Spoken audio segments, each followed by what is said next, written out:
Welcome to The Issue Is. I'm Elex Michaelson. This week, The Issue Is the final stretch, a media blitz for Kamala Harris, while Donald Trump heads to California. With us to break it all down, Areva Martin on the left and Breitbart's Joel Pollak on the right.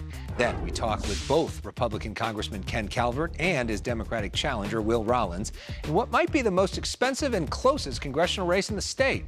Finally, The Issue Is a big win for the Rams and cancer survivors.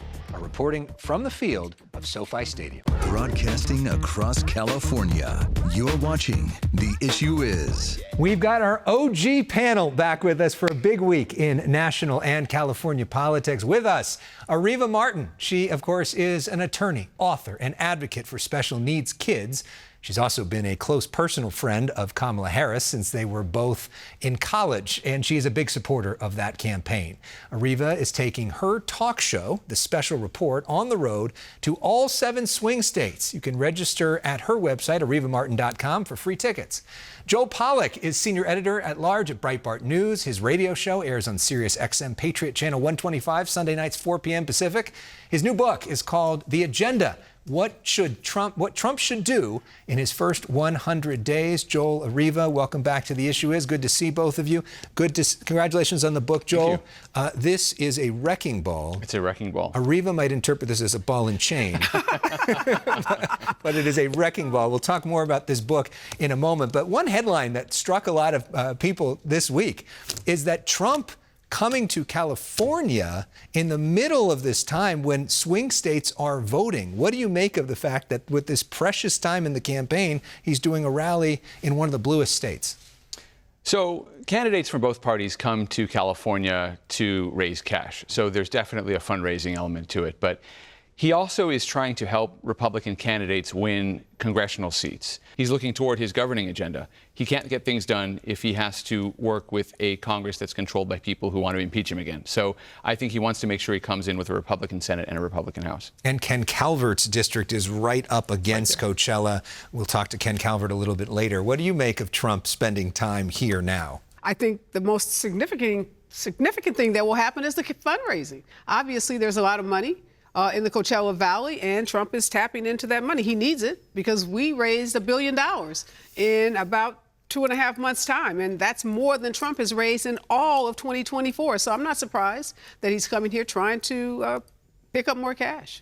So let's talk about the swing states, because you are headed to the swing states on a swing state tour. Talk about what you're doing, what you're hoping to learn, and what you're hoping to talk about. So I am going to the swing states to talk to those voters that maybe feel like they haven't been heard, they haven't been seen, that have questions about this election, aren't quite decided on which candidate they're going to vote for, and they need information, and they need it from a trusted messenger. And so the show, The Special Report, I launched during COVID to be just that, to be a source of accurate information, factual information, and I reached millions of viewers. I won 2 Telly Awards with the show, so I thought, given all the disinformation that's targeted to black voters in particular, it was time to get on the road, knock on some doors, meet voters in swing states, and help people understand what's real and what's fake in this election. You've often spent so many years reporting on the road, talking in swing states as well. Where do you think the country is at right now? The swing states that interest me the most in this cycle are Pennsylvania and Michigan, because those are 2 swing states in which foreign policy could play a role in the election. In Michigan, you have a large block of Arab American voters, Muslim American voters as well, some of whom are very concerned about the situation in the Middle East. They've launched a campaign to vote either for Trump or not for Kamala Harris. There's an uncommitted movement that's voting for Jill Stein, who's a third-party candidate. And I think that there's a possibility that even though Jewish voters are overwhelmingly going to vote for the Democratic Party, as they have in many other elections, there could be enough of a shift, even if it's small, toward Republicans that you'll see some action in the Philadelphia suburbs toward the Republicans that could help shift that state. So foreign policy, interestingly, is an issue in Michigan and Pennsylvania. Yeah, and not something that's talked about traditionally in a lot of these presidential campaigns. Joel, let's talk about your book. Again, The Agenda: What Trump Should Do in His First 100 Days. Top 2 or 3 things. What should Trump do in his first 100 days? Rule of law, first of all. Many Americans feel that there's a 2-tier system of justice. He's got to fix that. Border, he's got to go back to the policies that worked in his first administration. The economy, he's got to make sure that there are steps taken to reduce inflation, make sure we focus on growth.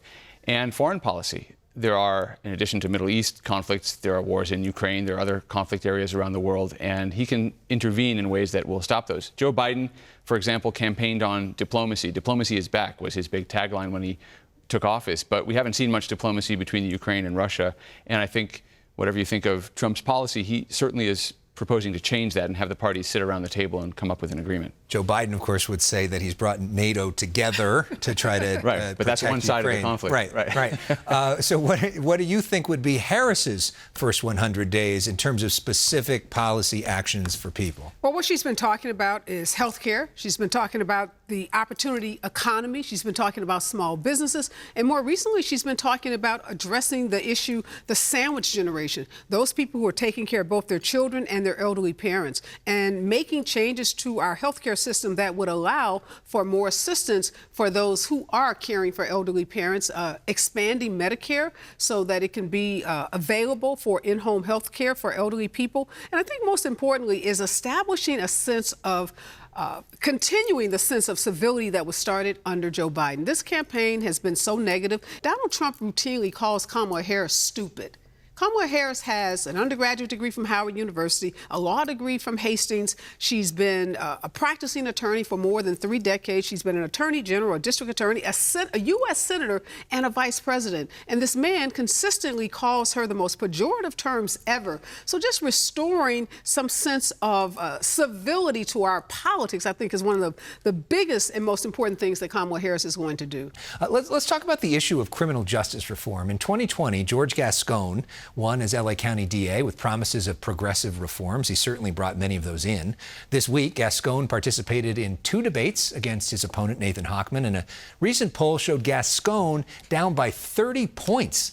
Now, Gascon was one of the authors of Prop 47 in California a decade ago, but there's a push back to that as well. A recent poll shows 60% of Californians backing Prop 36. I want to show you that. Just 21% oppose it.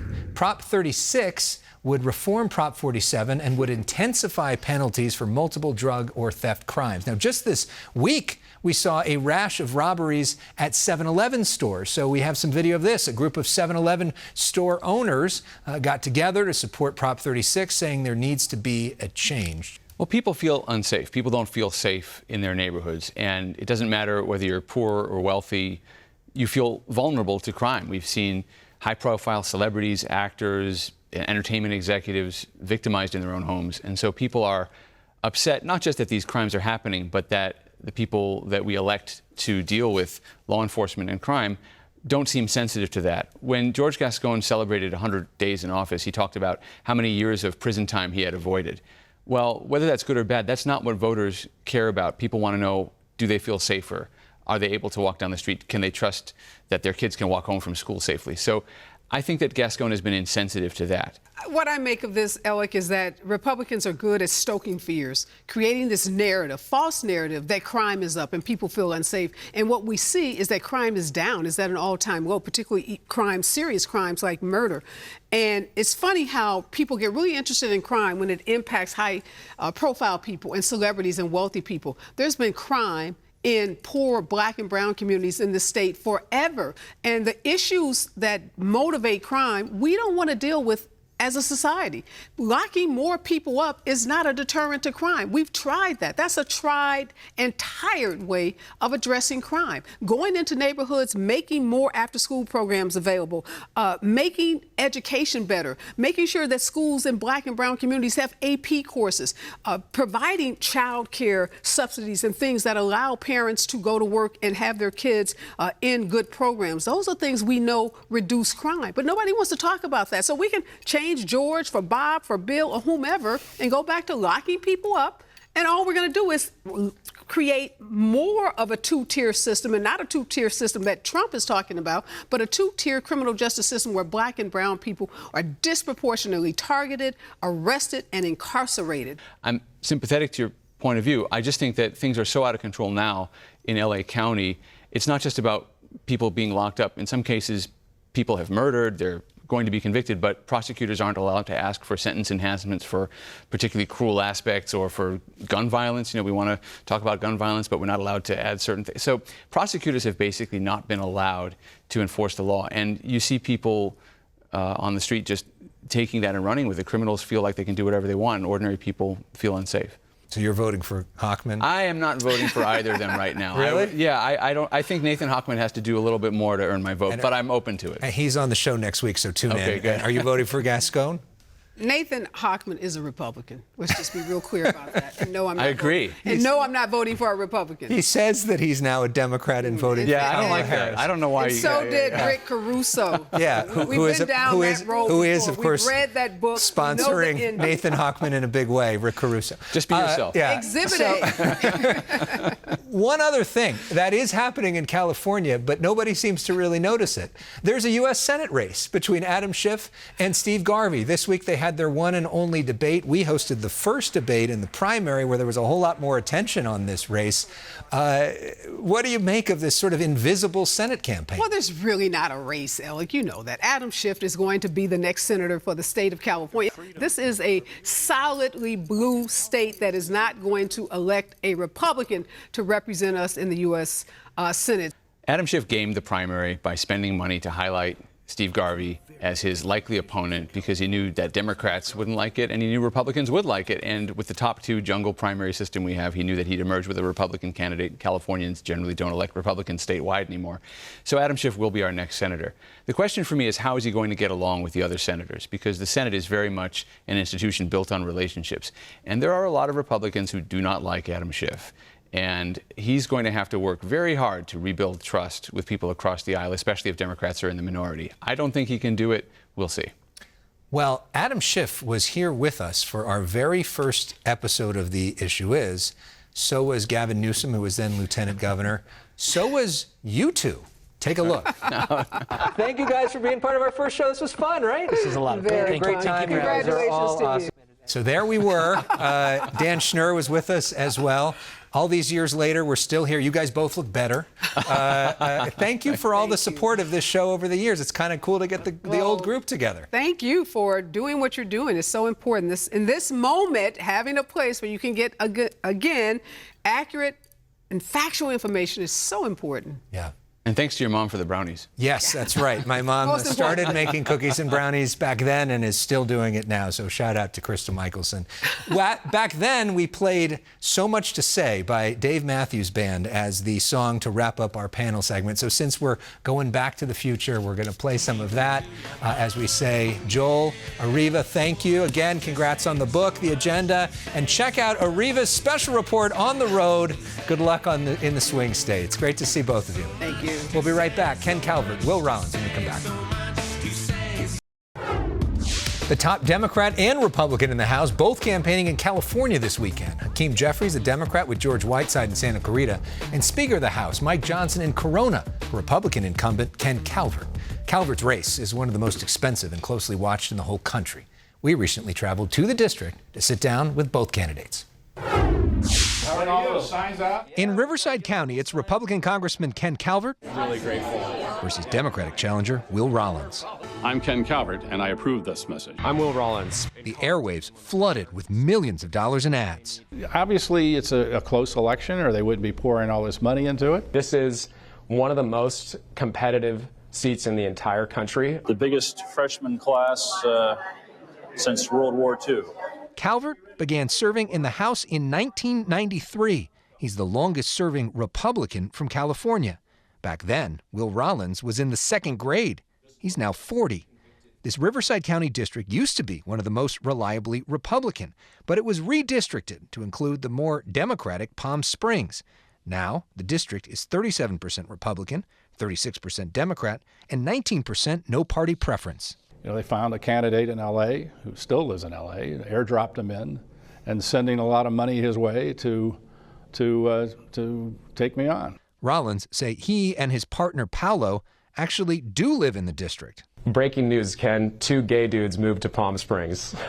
That's dime a dozen, right? Rollins first challenged Calvert back in 2022. Calvert won that race by about 5 points. But this time around, a recent USC poll shows the race literally tied at 46 points each. Folks are hearing our message. I know all these folks. I feel pretty good about it. Both candidates say reducing the cost of living is the top issue in the district. Calvert wants to extend the Trump tax cuts he voted for in 2017. It would be an immediate tax increase to the people here in Riverside County of about $3,600. And so we need to make sure we renew those taxes. That's the big difference. My opponent is for letting those tax deal go away. Rollins says the Trump tax cuts actually increased taxes for some Californians by restricting deductions for state and local taxes. We have a member, unfortunately, who voted to punish the blue states in 2017. Calvert is currently the chair of the Defense Appropriations Subcommittee after years owning restaurants and real estate businesses. The Democratic Party, quite frankly, is anti-business, have been for a long time. Rollins started in politics working for Republican Governor Arnold Schwarzenegger and worked for years as a federal prosecutor. We prosecuted cartel members, gang members, fentanyl traffickers, heroin dealers. We need modern border security. On immigration, Calvert wants to expand funding for former President Trump's border wall. We are looking at the unfinished wall as people are walking right through the gaps. All that material was there. By the way, all the contracts had been let to finish it. And Biden just let the contracts lapse, and the material just rot in the sun. Sure, do we need a wall in some places? But do we need thermal imaging, drones, more boots on the ground in others? Yes. Rollins says he'd vote for the bipartisan border bill that Calvert and Donald Trump both opposed last year. We got to have folks in government who are willing to stand up to their own party, compromise, get common sense border security measures passed. Because the Senate bill was just basically hiring more people to process up to 5,000 people a day coming in. That's not fixing the problem. Ken Calvert and the MAGA extremists backed a nationwide abortion ban. On abortion, Rollins is running ads accusing Calvert of supporting a national abortion ban. Ken Calvert has backed a national ban with no exceptions. I know he's trying to backpedal away from that. This idea of maybe a 15-week abortion ban. That's not going anywhere. I mean, I'm not in support of it. It's not going anywhere in the House, and it's not going anywhere in the Senate. The state of California has made a decision on abortion. Rollins would support a national bill guaranteeing abortion rights in every state. Calvert says it's a states' rights issue. And I always believe, as a Federalist, decisions are best made by the closest to the people. California's made its decision. And so that decision stands. It shouldn't be left up to the states. This is a fundamental freedom. Those of us in California should care about whether women are dying in Georgia because their reproductive freedom is gone. Both Rollins and Calvert feeling confident with ballots now out. In this district, people are ready for it, and that's why we're going to win on November 5th. I feel pretty good about it. I've been through a few elections. I know how they go, and I think the issues are on our side. We offered to host a debate between Rollins and Calvert 2 years ago and again this year. Rollins accepted both times.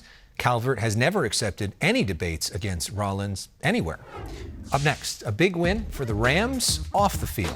Stay with us. This week, we traveled to Sofi Stadium in Inglewood for an emotional celebration of survival. The LA Rams honorary captain is cancer survivor Ashley Porter. It gives me lots of strength to keep fighting. Right by her side, Rams legend Torry Holt. Touchdown to Torry Holt! The Super Bowl winning wide receiver says he's found his greatest purpose off the field. What's up, Rowdy? Helping families fighting cancer. This is a passion of mine. This is my life's mission. Ashley first battled leukemia in 2007. It was so rough, she told her parents if cancer ever came back, she wouldn't go through treatment again. 17 years later, it came back. But this time, she has a 3-year-old daughter, Lainey. Having a daughter, that kind of changed my perspective, and I'm doing treatment to fight for her. Torry Holt can relate. He lost his own mother to cancer at just 43 years old. I've been through this. I still deal with trauma at times with this, and they enlighten me, they inspire me. 24 years ago, Torry and his brother Terrence co-founded the Holt Brothers Foundation in honor of their mom.